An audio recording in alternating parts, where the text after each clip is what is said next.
Hello everyone. Today's topic is Indian Partnership Act 1932. This is a slide share which I am going to discuss it with you all today. Let us come to the introduction part.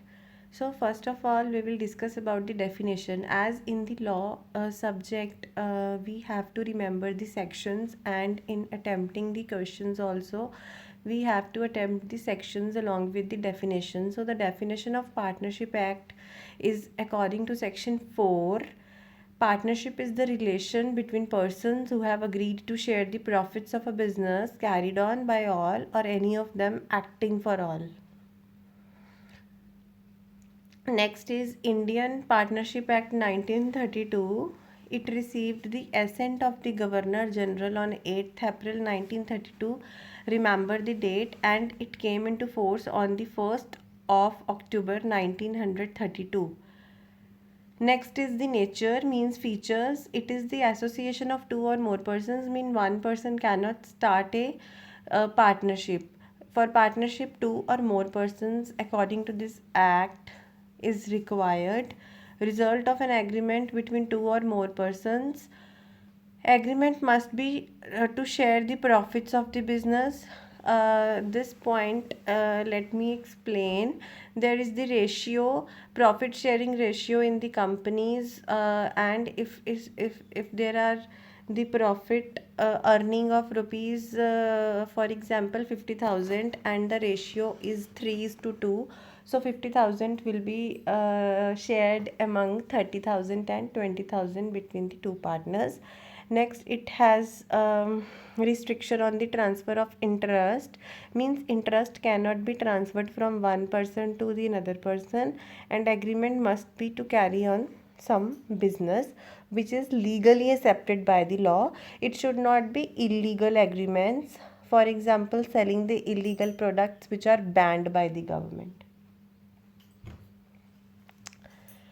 Agreement must be written or it may be implied, means it should be valid in the under the eyes of the law.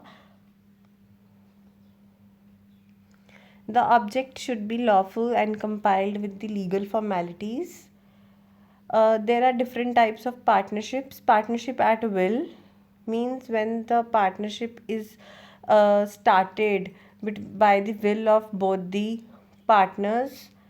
Partnership, particular partnership, it is formed for the particular time period, for example 1 year or 2 years, and it gets expired after the particular time period. Then the types of partners: one is the active partner who comes to the office daily, and another is the sleeping partner who cannot come to the office, who does not comes to the office and works from home. A nominal partner who shares the nominal interests, and no share his profits, but he is liable to third party for all the acts of the firm.